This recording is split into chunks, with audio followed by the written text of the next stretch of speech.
Hii nyumba inapatikana Chanika Mwisho Manispaa ya Ilala.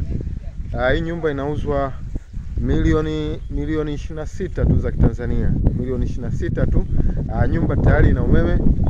Umeme tayari ina vyumba vitatu vya kulala, kimoja master, sitting, dining, public toilet pamoja na jiko. Kama unavyoona mtaa wake, majirani ndo kama hivi unavyoona.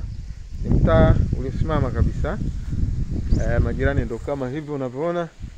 Milioni 26. Nyumba inapatikana Chanika Mwisho Manispaa ya Ilala. Kama unavyoona mazingira yake. Nyumba safi kabisa.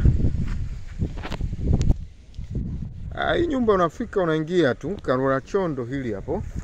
Karo la choo hili hapo. Wewe ni kuingia tu. Umeme uko tayari, kuweka nyavu tu na kuhamia. Kama nilivyokuambia majirani ndo kama hivi unavyoona.